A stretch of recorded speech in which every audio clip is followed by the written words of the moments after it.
शैतान से प्यार। सक्षम ओबरॉय मुंबई के एक अमीर खानदान का इकलौता वारिस है। देखने में इतना हैंडसम कि कोई एक बार देख ले तो बार बार देखने का मन करे। लेकिन उसका ये चेहरा ही बस देखने लायक था, क्योंकि उसका नेचर, उसका बिहेवियर किसी हैवान से कम नहीं था। लड़कियों से कोसों दूर रहने वाले सक्षम को ये बिल्कुल बर्दाश्त नहीं था कि कोई भी लड़की उसको रिझाने की कोशिश करे। अगर कोई लड़की उसको बहकाने की कोशिश करती तो उसका अंजाम बहुत ही बुरा होता था। एक काली कोठरी में जंगल के बीचों बीच सक्षम एक बड़ी सी चेयर पर बैठा हुआ किसी शैतान से कम नहीं लग रहा था। उसके सामने किसी आदमी का एक शव पड़ा हुआ था। बॉस, इसका क्या किया जाए? सक्षम के साथ आए एक आदमी ने कहा। इसके शरीर को ले जाकर किसी जानवर के हवाले कर दो ताकि किसी भूखे का पेट भरा जा सके। सक्षम के ऑर्डर मिलते ही उस हटे कट्टे आदमी ने नीचे पड़े उस शव को उठा लिया और वहां से ले जाने लगा। तभी दरवाजे के बाहर से किसी के चिल्लाने की आवाज आई। एक लड़की जो कि ब्लैक सूट में दरवाजे के पास खड़ी थी, वो इतनी सुंदर थी कि रात का अंधेरा भी उसकी इस चमक को कम नहीं कर पा रहा था। लेकिन वो बहुत ज्यादा घबराई हुई लग रही थी। उस लड़की ने अपनी लड़खड़ाती हुई आवाज में कहा, तुमने उस आदमी को मार दिया। वो लड़की काफी ज्यादा डरी हुई लग रही थी। सक्षम की नजर जैसे ही उस लड़की पर पड़ी, उसकी आंखें कुछ समय के लिए उसके मासूम चेहरे पर रुक गई। लेकिन तभी उसने चिल्लाते हुए कहा, पकड़ो इसको। मानसी को जब एहसास हुआ कि अब वो पकड़े जाने वाली है, वो वहां से भागने लगी।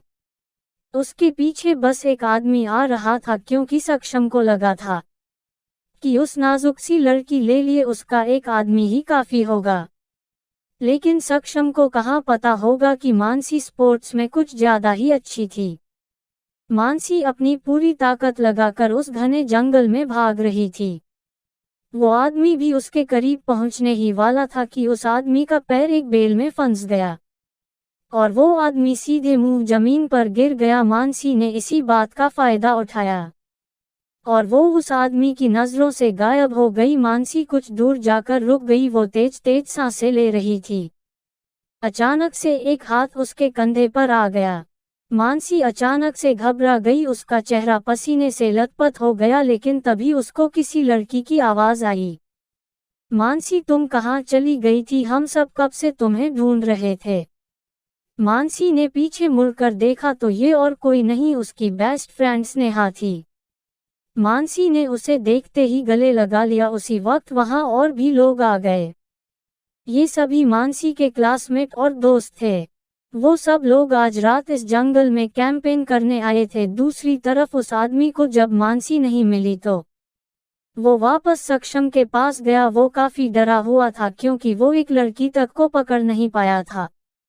उसने डरते हुए सक्षम को सारी बात बता दी। सक्षम ने उसकी बात सुनी तो उसके चेहरे पर गुस्से की लकीरें आ गई। उसने एक बॉडीगार्ड को इशारा किया और वो बॉडीगार्ड उस आदमी को वहां से ले गया। वो आदमी चिल्लाता रहा, लेकिन उसकी आवाज को सक्षम ने अनसुना कर दिया।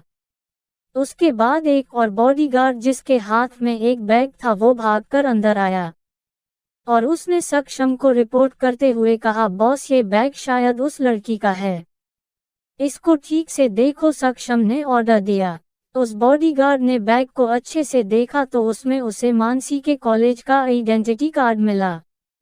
उसने वो कार्ड सक्षम को दे दिया। सक्षम ने उस कार्ड को देखा जिसमें मानसी की मुस्कुराते हुए फोटो थी और उसके बारे में उसकी सारी बेसिक डिटेल्स थी।